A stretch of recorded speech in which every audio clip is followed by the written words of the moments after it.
दें election breaking में इस वक्त की बड़ी जानकारी विधानसभा चुनावों से जुड़ी हुई जो सामने आई है।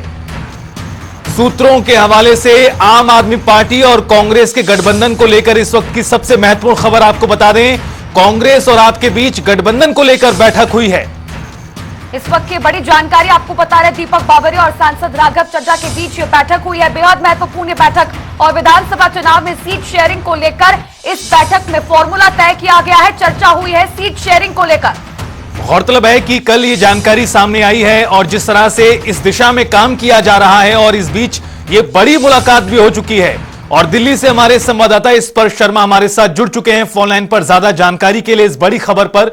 स्पर्श, कांग्रेस पार्टी और आम आदमी पार्टी दोनों ने हाथ मिलाया, इस तरह की तस्वीरें नजर आ रही हैं, खबरें लगातार बाहर आ चुकी हैं और इस बीच एक बैठक आज हुई है। कितनी महत्वपूर्ण बैठक है और क्या बातचीत हुई? देखिए, बिल्कुल बड़ी खबर है। आम आदमी पार्टी और कांग्रेस के बीच में बैठक हुई है। हरियाणा कांग्रेस के प्रभारी दीपक बाबरिया और आम आदमी पार्टी के जो सांसद है राघव चड्ढा, उनके बीच में मुलाकात हुई है और ये मुलाकात गठबंधन को लेकर होती हुई नजर आई है। आगामी विधानसभा चुनाव के संदर्भ में हरियाणा में जो है आम आदमी पार्टी के साथ मिलकर जो है चुनाव लड़ना है। कांग्रेस को ये चाहते हैं दोनों और ऐसे में सीट शेयरिंग का फॉर्मूला किस प्रकार से होता हुआ नजर आ सकता है, इसी को लेकर आज जो बातचीत है वो इन दोनों नेताओं के बीच में होती हुई नजर आई है। और सीधे तौर पर बात करें तो कांग्रेस चाहती है कि 5 से 7 सीटें जो है वो जो है आम आदमी पार्टी को दी जाए, लेकिन आम आदमी पार्टी चाहती है कि करीब जो 10 सीटें हैं वो जो है कहीं ना कहीं आम आदमी पार्टी को जो है मिलती हुई जो है नजर आए। तो ऐसे में सीधे तौर पर जो है कितनी सीटों पर समझौता होता हुआ जो है नजर आ सकता है, इसी को लेकर जो बैठक है वो आज दिल्ली में यहाँ पर होती हुई जो है नजर आई है। तमाम दर्शकों को हम कल से जानकारी दे रहे हैं कि जो गठबंधन है वो आम आदमी पार्टी के साथ में हरियाणा में कांग्रेस का होता हुआ जो है नजर आ सकता है। लेकिन महत्वपूर्ण मसला है सीट शेयरिंग का। सीट शेयरिंग में कितनी सीटों पर आम आदमी पार्टी यहाँ पर मानती हुई नजर आएगी महत्वपूर्ण रहेगा। कम से कम 9 से 10 सीटें आम आदमी पार्टी चाहती है और इसके पीछे तर्क आम आदमी पार्टी का है कि जिस तरीके से आज जो लोकसभा चुनाव है वहां पर जो है लड़ा गया था साथ मिलकर और कुरुक्षेत्र जो सीट मिली थी वहीं पर ही जो है जो 9 विधानसभा की सीटें हैं वो आती हुई जो है नजर आई है उनके पास में। तो ऐसे में उससे ज्यादा सीटें कहीं ना कहीं जो है मिलनी चाहिए, इसको लेकर जो है आम आदमी पार्टी जो है दावा करती हुई नजर आ रही है।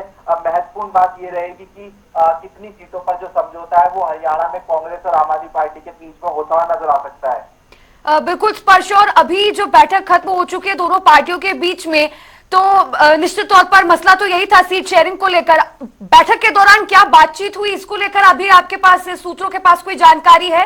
कितने सीटों पर अभी सहमति बनी है दोनों के बीच, या क्या चर्चा हुई? देखिए, पहली दौर की बैठक है और इस बैठक के बाद भी कई बैठकें जो है होती हुई नजर आएंगी। इसके बाद में हो सकता है कि जो कांग्रेस के संगठन महासचिव है केसी वेणुगोपाल, उनसे जो है राघव चड्ढा मुलाकात करते हुए जो है नजर आ सकते हैं और यहाँ पर सीधे तौर पर जो फाइनलाइज है सीट शेयरिंग का फॉर्मूला वो आज जो है किया जा सकता है।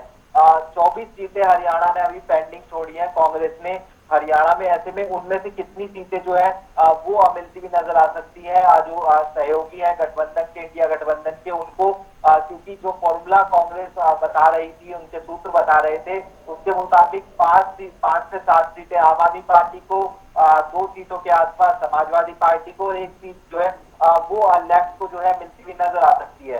तो ऐसे में ये फॉर्मूला हो सकता है, लेकिन इस पर क्या आम आदमी पार्टी तैयार होगी, समाजवादी पार्टी तैयार होगी, ऐसे में बैठकों का दौर जो है आने वाले समय में भी देखने को मिलता हुआ नजर आएगा।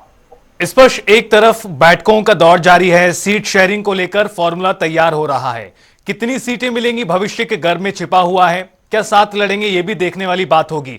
अगर किसी तरह का समझौता होता है तो वो कौन से पॉकेट्स होंगे जहां पर आम आदमी पार्टी चाहेगी कि उसे सीट मिले? क्या वो पंजाब से लगते जिले होंगे या फिर दिल्ली के आसपास की सीटों पर आम आदमी पार्टी की नजर हो सकती है? देखिए, अभी इसमें किस प्रकार से जो सीट शेयरिंग का फॉर्मूला रहेगा वो महत्वपूर्ण रहेगा। निश्चित तौर पर आम आदमी पार्टी जो एनसीआर के जिले हैं वो चाहेगी और उसमें ये बताने की कोशिश भी होती हुई नजर आएगी कि दिल्ली में जिस प्रकार से सरकार चलाने का काम आम आदमी पार्टी करती हुई नजर आई है, शिक्षा के मॉडल की बात की जाए, स्वास्थ्य के मॉडल की बात की जाए, उनको दर्शाने का काम जो है वो जो है जो आसपास के जिले हैं उनमें जो है करती हुई नजर आ सकती है। मतलब फरीदाबाद की कुछ सीट हो सकती है, गुरुग्राम की कुछ सीट हो सकती है, लेकिन फाइनलाइज जो है रिपोर्ट वो किस प्रकार की होगी महत्वपूर्ण रहेगा। अभी तक सिर्फ बातचीत का दौर देखने को मिलता नजर आ रहा है। पहले ये होगा कि कितनी सीटों पर सहमति बनती हुई नजर आती है और उसके बाद होगा कि कौन कौन सी सीटें जो है आम आदमी पार्टी को जो है देनी है। ठीक है स्पर्श, यहाँ पर एक बात ये भी है कि ये गठबंधन की जो सूचना आई उससे पहले तो दोनों ही पार्टियां, आम आदमी पार्टी और कांग्रेस, अकेले ही 90 की 90 विधानसभा सीटों पर चुनाव लड़ने की सोच रहे थे। तो ऐसे में जो वोटों का ध्रुवीकरण हो सकता था, वोट बट सकते थे आम आदमी पार्टी की वजह से, जिसका सीधा सीधा जो नुकसान है वो कांग्रेस को ही होता। तो क्या ये भी माना जाए इस गठबंधन के जरिए कांग्रेस जो डैमेज होगा वोटों के ध्रुवीकरण से, उससे बचना चाह रही है, उसको कंट्रोल करना चाह रही है? देखिए बिल्कुल निश्चित तौर पर जब भी बात की जाती है कांग्रेस के नेताओं से, हरियाणा कांग्रेस के नेताओं से, प्रभारी दीपक बावरिया से, वो हमेशा ये कहते हैं कि जिस तरीके से जो है सीधे तौर पर वोटों का जो है बंटवारा ना हो और जो है बीजेपी कहीं ना कहीं सत्ता से दूर हो, इसको लेकर जो कार्य किया जा सकता है उसको लेकर वो आगे बढ़ने के लिए हमेशा तैयार होते हुए जो है नजर आएंगे। यानी जो इंडिया गठबंधन के तहत चुनाव लड़ना हो, वोट एक साथ जो है पड़ते हुए नजर आए, किसी भी प्रकार से वोटों का ध्रुवीकरण ना हो, इसको लेकर जो भी कवायद की जा सकती है उसको लेकर आगे बढ़ने को लेकर जो तैयार है वो कांग्रेस जो है होना चाहती है। राहुल गांधी ने भी यही संदेश जो है हरियाणा कांग्रेस के नेताओं को दिया था और उसके बाद से जो कांग्रेस नेता पहले ये कहते थे कि 90 की 90 सीटों पर जो है लड़ने के लिए कांग्रेस सक्षम है या फिर तैयार है, लेकिन अब हम देख रहे हैं कि किस तरीके से जो बातचीत है वो जो है सीधे तौर पर जो गठबंधन है उसको लेकर देखने को मिलती हुई जो है नजर आ रही है। तो ऐसे में समझा जा सकता है कि गठबंधन को लेकर आगे बढ़ने को जो दोनों पार्टियां वो तैयार हैं, बैठकों का दौर चलता हुआ नजर आ रहा है, लेकिन अल्टीमेटली सीट शेयरिंग पर जो है कितनी सीटों पर सहमति बनती हुई नजर आएगी महत्वपूर्ण रहेगा।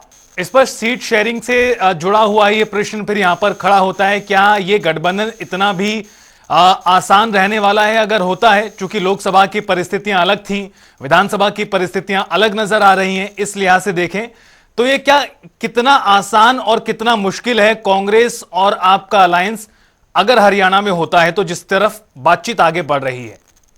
इतना आसान नहीं होगा दोनों पार्टियों को अलायंस करना। कांग्रेस ये देख रही है कि इस बार हवा जो है रुख कांग्रेस की तरफ है, कांग्रेस ये समझ रही है और इसलिए ज्यादा सीटें जो है कांग्रेस नहीं देती और इसमें कई सारे फैक्टर्स हो जाते हैं।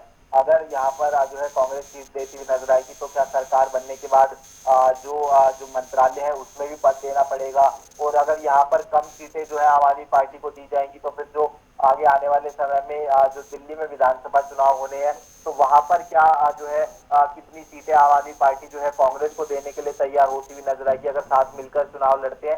तो ऐसे बहुत सारे इफ एंड बट जो है वो अभी यहाँ पर सीधे तौर पर देखने को मिलते हुए नजर आ रहे हैं। और अब जो है जिस तरीके से बैठकों का दौर चलता हुआ नजर आ रहा है, पहले दीपक बावरिया हरियाणा कांग्रेस के प्रभारी से मुलाकात हुई है और अब केसी वेणुगोपाल से मुलाकात होती हुई नजर आ सकती है और उसके बाद कुछ चीजें जो है और ज्यादा क्लियर होती हुई नजर आएंगी। चलिए, बहुत बहुत शुक्रिया स्पर्श आपका इस पूरी बातचीत और जानकारी के लिए। तो बेहद महत्वपूर्ण खबर आपको बता दें कि आज ये काफी महत्वपूर्ण मुलाकात हुई है दोनों ही पार्टियों के दो बड़े नेताओं के बीच में। गठबंधन किस तरह सिरे चढ़ेगा, ये बड़ा सवाल है।